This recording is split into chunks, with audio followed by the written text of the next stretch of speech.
ഇന്ന് ഒത്തിരി പേരുടെ ഒരു സംശയമാണ് നമ്മുടെ ആ ഒരു ബ്ലഡ് ഫ്ലോ അല്ലെങ്കിൽ രക്തക്കുഴലുകൾ ക്ലീൻ ആവാനും അല്ലെങ്കിൽ ആ ഒരു ഫ്ലോ കറക്റ്റ് ആക്കാൻ വേണ്ടിയിട്ട് നമ്മൾ എന്തൊക്കെ ഭക്ഷണങ്ങൾ കഴിക്കണം, എന്തൊക്കെ നമ്മൾ അവോയ്ഡ് ചെയ്യണം. ഈ സംശയങ്ങൾ എല്ലാവർക്കും തന്നെ ഉണ്ടാവില്ലേ? ഒരു പ്രായം എത്തിക്കഴിഞ്ഞാൽ നമ്മൾ ഏതൊക്കെ ഭക്ഷണങ്ങളാണ് ഒഴിവാക്കേണ്ടത്, എന്തൊക്കെയാണ് നമ്മൾ ഇൻക്ലൂഡ് ചെയ്യേണ്ടത്, ഏതൊക്കെ രീതിയിൽ അത് കഴിക്കണം, ഏത് ഓയിലാണ് യൂസ് ചെയ്യേണ്ടത് ഉള്ള ഡൗട്ട് എല്ലാവർക്കും തന്നെ ഉണ്ടാവും. ഇന്നത്തെ വീഡിയോയിലൂടെ നമുക്കതൊന്ന് ഡിസ്കസ് ചെയ്യാം.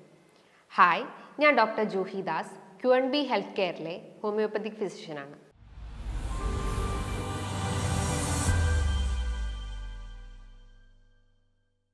നമുക്കറിയാം, നമ്മുടെ ശരീരത്തിലെ ബ്ലഡ് ഫ്ലോ കറക്റ്റ് ആയിട്ടില്ലെങ്കിൽ അല്ലെങ്കിൽ കൃത്യമായിട്ട് ഓരോ അവയവങ്ങളിലേക്കും രക്തയോട്ടം ശരിയായിട്ടില്ലെങ്കിൽ പല രീതിയിലുള്ള പ്രശ്നങ്ങൾ ഉണ്ടാവാം. ഹൃദയത്തിലേക്ക് കൃത്യമായിട്ടുള്ള ബ്ലഡ് ഫ്ലോ എത്തിയിട്ടില്ലെങ്കിൽ നമുക്ക് ഹൃദയാഘാതത്തിൻ്റെ പ്രശ്നങ്ങൾ ഉണ്ടാവാം. അതിപ്പം തലച്ചോറിലേക്കാണെങ്കിൽ സ്ട്രോക്കിൻ്റെ ഇഷ്യൂസ് ഉണ്ടാവാം.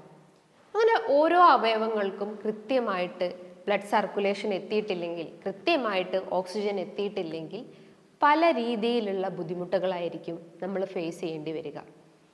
ഈ ബ്ലഡ് ഫ്ലോ കുറയാനുള്ള കാരണങ്ങൾ എന്താണ്? നമ്മുടെ ലൈഫ് സ്റ്റൈൽ ചേഞ്ചസ് തന്നെയായിരിക്കും മെയിൻ ആയിട്ടുള്ളൊരു വില്ലൻ. അതായത് എസ്പെഷ്യലി ഹൈപ്പർ ടെൻഷൻ, അമിതമായിട്ടുള്ള രക്തസമ്മർദ്ദം. നമ്മളെ ബ്ലഡ് വെസൽസിന് അല്ലെങ്കിൽ രക്തധമനികൾക്ക് നോർമലി ഒരു ഇലാസ്റ്റിസിറ്റി ഉണ്ടാവും. ഒരു പ്രായം എത്തിക്കഴിഞ്ഞാൽ ആ ഒരു ഇലാസ്റ്റിസിറ്റി കുറഞ്ഞുകൊണ്ടിരിക്കുന്നു. അപ്പോൾ ഏജിങ്ങിൻ്റെ ഭാഗമായിട്ടും ബ്ലഡ് ഫ്ലോ കറക്റ്റ് ആവില്ല. കൃത്യമായിട്ട് രക്തക്കുഴലുകളിലൂടെ ബ്ലഡ് ഫ്ലോ ചെയ്യാൻ പറ്റാത്തൊരവസ്ഥ ഉണ്ടാവുന്നു. അതേപോലെ തന്നെ അമിതവണ്ണമുള്ള ആളുകൾക്ക് ഒബേസിറ്റി ഒരു ഏറ്റവും വലിയ വില്ലനാണ് എല്ലാ അസുഖങ്ങൾക്കും.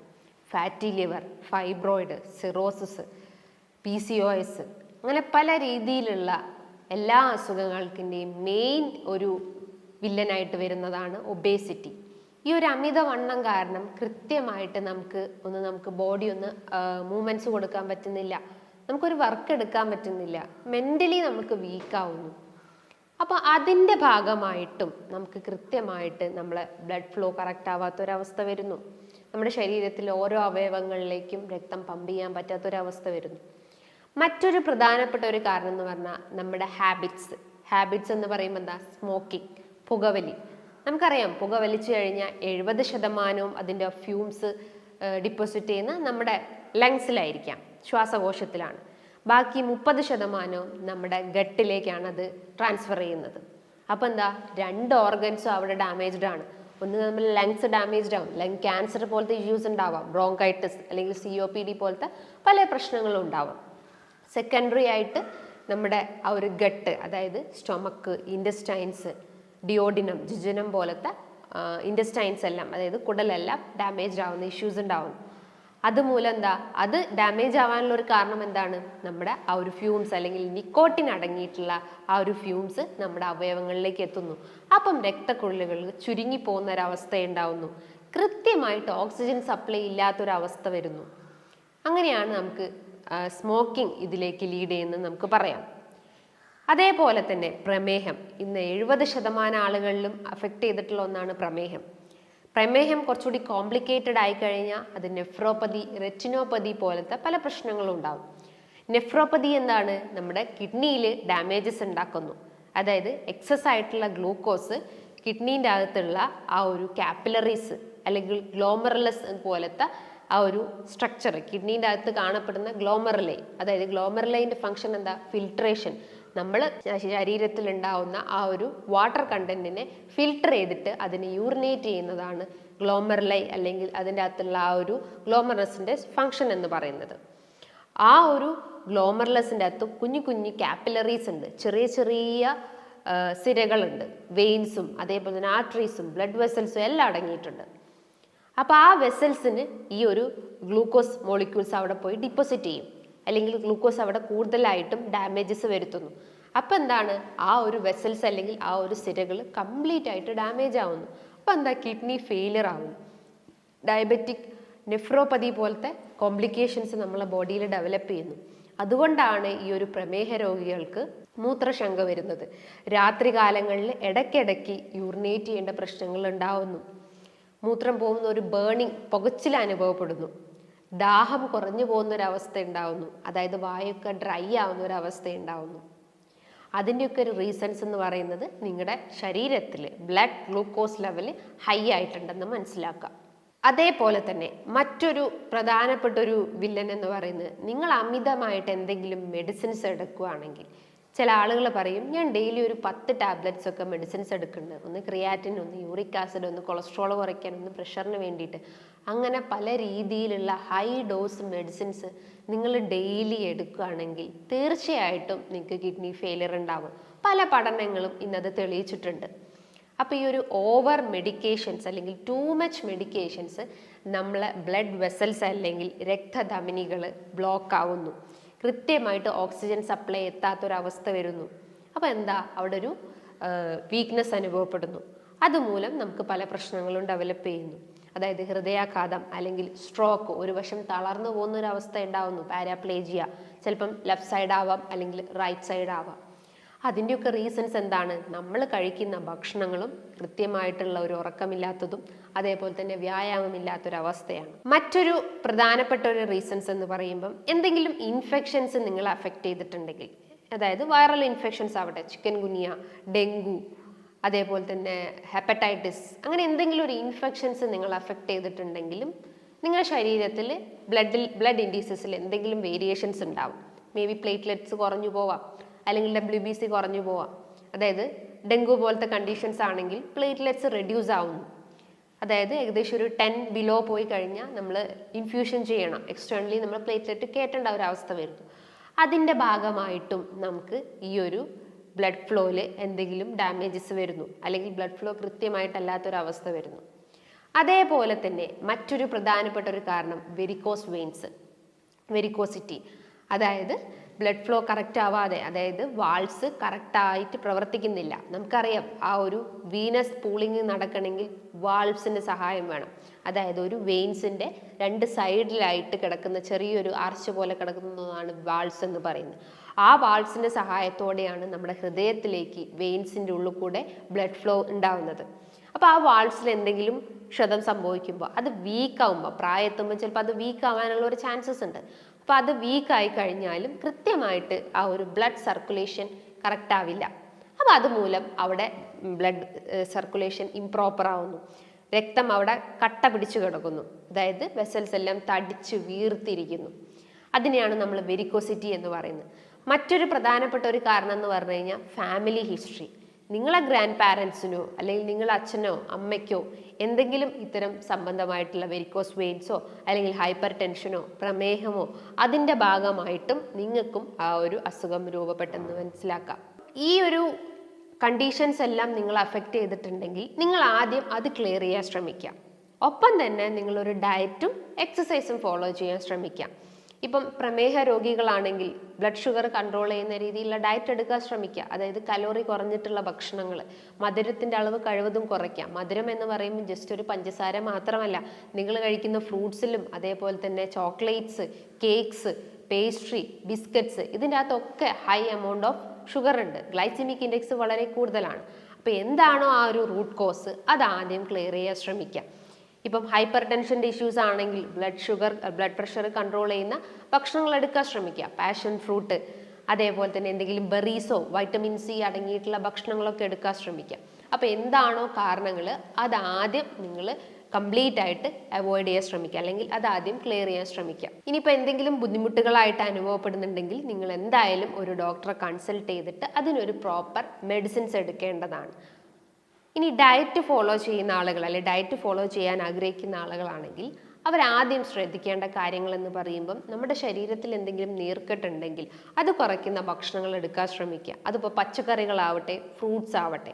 ഫ്രൂട്ട്സിൽ നോക്കുകയാണെങ്കിൽ ബെറീസ്, അതായത് ബ്ലൂബെറി, ഗ്രാൻബെറി, നെല്ലിക്ക, വൈറ്റമിൻ സിൻ്റെ ഏറ്റവും വലിയൊരു കലവറയാണ് നെല്ലിക്ക എന്ന് പറയുന്നത്, ആംല. അത് നിങ്ങളെ ഭക്ഷണത്തിൽ ഉൾപ്പെടുത്താൻ ശ്രമിക്കുക. അതേപോലെ ഡെയിലി ഒരു മാതളം അല്ലെങ്കിൽ പൊമോഗ്രാനേറ്റ് കഴിക്കാൻ ശ്രമിക്കുക. ഇത് നമ്മുടെ ശരീരത്തിലെ ഗുഡ് കൊളസ്ട്രോളിനെ കൂട്ടുകയും ചീത്ത കൊളസ്ട്രോളിനെ കുറയ്ക്കുകയും, അതായത് നല്ല കൊഴുപ്പിനെ വർദ്ധിപ്പിക്കാനും ചീത്ത കൊഴുപ്പിനെ കുറയ്ക്കാനും സഹായിക്കുന്ന ഒന്നാണ് മാതളം. നമുക്ക് എന്തെങ്കിലും അനീമിയ, അതായത് വിളർച്ച അങ്ങനെ എന്തെങ്കിലും പ്രശ്നങ്ങളുണ്ടെങ്കിൽ HB ഹീമോഗ്ലോബിൻ്റെ കണ്ടന്റ് ബൂസ്റ്റപ്പ് ചെയ്യാൻ സഹായിക്കുന്ന ഒന്നാണ്. അതേപോലെ തന്നെ omega-3 ഫാറ്റി ആസിഡ്സ് അടങ്ങിയിട്ടുള്ള മത്സ്യങ്ങളും നട്ട്സും നിങ്ങളുടെ ഭക്ഷണത്തിൽ ഉൾപ്പെടുത്താൻ ശ്രമിക്കുക. അപ്പം omega-3 ഫാറ്റി ആസിഡ്സ് അടങ്ങിയിട്ടുള്ള മീനുകൾ എന്തൊക്കെയാണ്? ചെറിയ മത്സ്യങ്ങൾ, അയല, മത്തി, നെത്തോലി പോലത്തെ ചെറിയ മത്സ്യങ്ങൾ എടുക്കാൻ ശ്രമിക്കുക. ഒരു ആൻറ്റി ഓക്സിഡൻസിൻ്റെ ഏറ്റവും വലിയൊരു കലവറയാണ്. നമ്മുടെ ശരീരത്തിലെ ആൻറ്റി ഇൻഫ്ലമേറ്ററി പ്രോപ്പർട്ടി ഉണ്ടാക്കുന്നു. അതേപോലെ തന്നെ നിങ്ങൾ യൂസ് ചെയ്യുന്ന ഓയിൽസ് ആണെങ്കിൽ റിഫൈൻഡ് ഓയിൽസ് കംപ്ലീറ്റ് ആയിട്ട് കട്ട് ചെയ്യാൻ ശ്രമിക്കുക.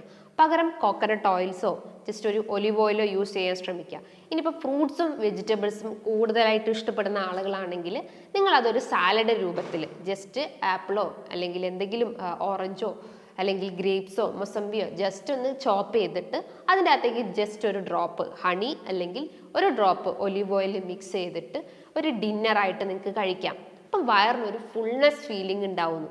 നമുക്ക് ആ ഒരു വിശപ്പിൻ്റെ കാഠിന്യം നമുക്ക് കുറയ്ക്കാൻ പറ്റും. ഇങ്ങനെ ചെയ്യുകയാണെങ്കിൽ നമുക്ക് അമിതവണ്ണം നമുക്ക് കൺട്രോൾ ചെയ്യാൻ പറ്റുന്നതാണ്. അതേപോലെ തന്നെ പ്രമേഹം നമുക്ക് കൺട്രോൾ ചെയ്യാൻ പറ്റുന്നതാണ്.